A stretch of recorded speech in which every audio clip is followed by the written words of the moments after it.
Welcome back. You're listening to The Voice of Russia with me, Scott Craig. As the Chinese proverb goes, may you live in interesting times. And in news terms, the last year has certainly been interesting.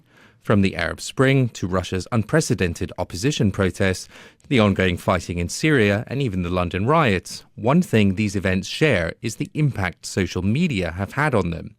Facebook, Twitter, YouTube, blogs and others have been called catalysts for social change. So what impact are they having? And are we overestimating the impact of social media at the expense of more old-fashioned activism and even traditional media? Well, to discuss this, I'm joined here in the studio in London by Jonathan Lee. He's a lawyer and blogger, and he's written on the uses of social media. Mark Pack is head of digital at the consultancy firm MHP Communications and a blogger who's written on social media and the Arab Spring. Dr. Andy Williamson is a Hansard Society fellow. He's researched digital democracy and the uses of social media. And from Moscow, I'm joined by Peter Lekarov. He's a Voice of Russia host there, and he presents a program on internet trends. Peter, let me come to you first. Obviously, we've seen the recent opposition protests in Russia. I think regular listeners of The Voice of Russia will be familiar with them. But how important have social media been in helping the opposition movement there to organize? Well, pretty much the protests right now, this 3rd December, they were organized only through social networks, and hence some media even call these Facebook protests. So traditionally, protests or oppositions, rallies and meetings and events of this kind, they had very little people attending them in Russia, at least in the past few years. But now these Facebook protests, as they were called, they were really massive and people gathered. So it was clear that not political organizations organized it through regular means, but users through social networks, they gathered. It appears that a certain sentiment in these people reached a critical point, a boiling point, and the people, instead of spreading this sentiment through social networks, as they usually do, just talk to each other on all things whatsoever, including politics, well, they decided that they had enough, and they took it to streets to make sure that their voice is heard. Because, frankly, traditional media and the social media are two completely different mediums here in Russia. What you see in newspapers, on television, on radio, and what you read in social networks, these are two completely different things, for better or worse. This is just the state of things currently are. There's a lot of criticism of the Russian media, particularly the state media, and it's often said that the state media lack objectivity when it comes to politics. Are social media, is the internet then seen as being much more crucial as a method of getting objective information out there? Well, this is also a point for discussion. Define objective, because basically on the internet, everyone is a reporter, everyone is a journalist, everyone is a publishing house, media channel. You have a cell phone, you have your own channel on YouTube, right? And this also causes several problems like lack of accountability, lack of control, and lack of moderation. Basically, you can make sure that your message is heard by everyone, but the problem is nobody knows if your message is true or false. So this is what happened. People usually say that they've shot some videos at the polling stations, ballot stuffing. The traditional media, in turn, said, and the authorities, that these videos were fabricated. They were fake. And with the current state of things, basically, it's impossible to say if these videos indeed were fake or not. But the problem with social networks is that the most active part of the Russian society, people in their early 20s, early 30s, more successful usually, the ones that can afford internet connection. This is especially apparent in regions, not in Moscow and St. Petersburg, where everyone usually has this. Anyway, the most active part of the Russian society who also happens to use internet, well, they have this stereotype that the government is always wrong. They have a stereotype that the traditional media is always wrong, and hence they tend to believe everything that the oppositionist inclined bloggers and independent internet media say. This is a split in opinion between the pro-governmental and anti-governmental people in Russia, and it goes along the lines of internet users, basically. Everyone who uses social networks are set against the government, regardless of it being true or not. Mark Pack, if I can come to you. I mean, you've written widely about the Arab Spring. Tunisia, Libya, Egypt, obviously the big one. Media were a big part of what happened there. But I think you could argue that actually the traditional media, the broadcast media, television in particular, perhaps had more influence than social media there. What would you say? Certainly, I think that's right, that you can't really disentangle the effect of social media from the impact of Al Jazeera.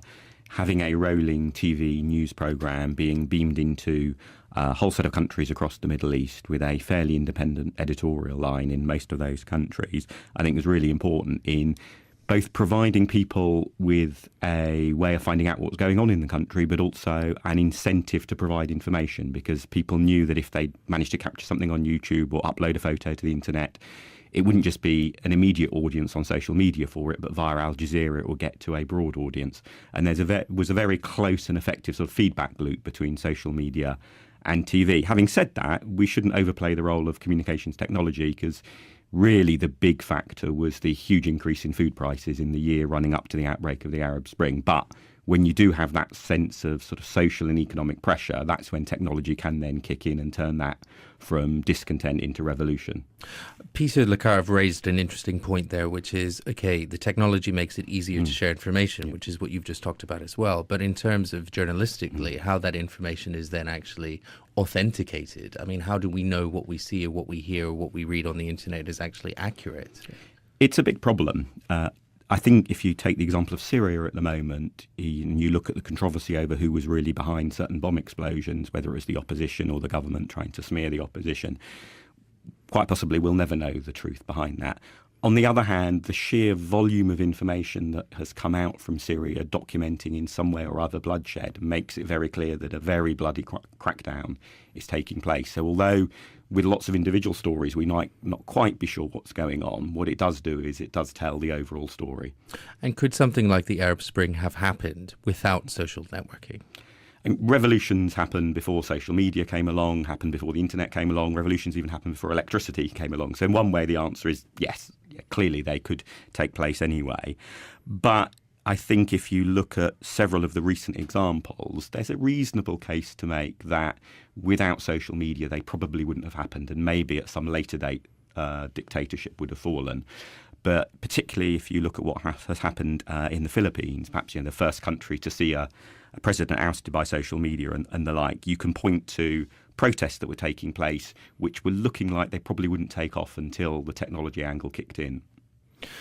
Jonathan Lee, in terms of looking at social media and its impact on politics, are we looking really at a fundamental shift that's taken place? Yeah, that's my belief. I'm always particularly staggered why traditional elites and politicians haven't really grasped and got hold of these networks themselves and started communicating with people, from listening to responding to working out how best to use these for their own goals. I mean, they have arguably back in 2008 with President Obama. But yeah, I think the traditional broadcast media is almost like a secondary source of information now. People far more trust and rely on information that comes from what they see as primary sources, from bloggers, from individuals, anyone. I mean, an example this morning, there was the big American GM crop people, Monsanto. Monsanto. Yeah, yes. There's been a massive campaign online against them, particularly on their own Facebook page in the last few weeks, which I wasn't aware of, but just heard the example.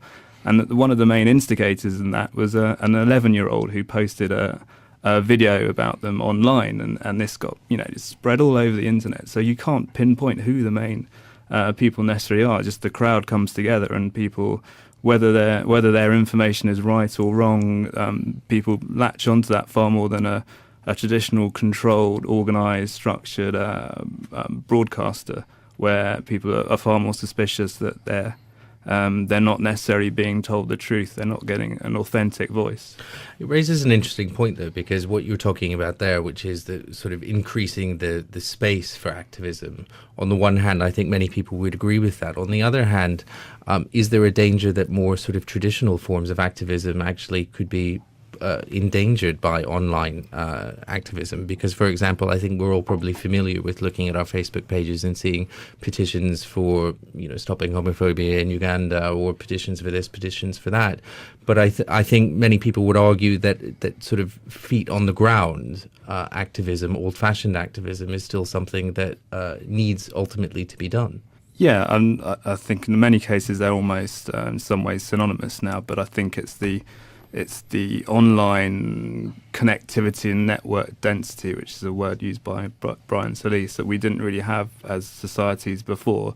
That drives the offline behaviour, the behaviour of in the example of Egypt and all the crowds coming on the streets. Yes, Al Jazeera was maybe, and the traditional broadcasters were maybe were a factor, but they were again effectively reporting what was being instigated and driven by the crowd, a mass of people speaking their own mind and their own opinions and telling people how they see it, and if the crowd likes that, then it takes off, no matter who you are. Andy Williamson, in terms of the impact of social media, I mean, we're looking at this in Egypt, Libya, Syria, Russia, elsewhere. There is this sort of game of almost cat and mouse between the protesters and the authorities, on the other hand, isn't there? Yes, we've seen some really good examples of where the authorities have not been able to keep up. The opposition, if you like, or the people that are fighting for change have taken the lead. We've seen that in Egypt, where they've used social media tools to plan. And then what we've seen is the authorities come back. In Egypt, they came back and blocked it.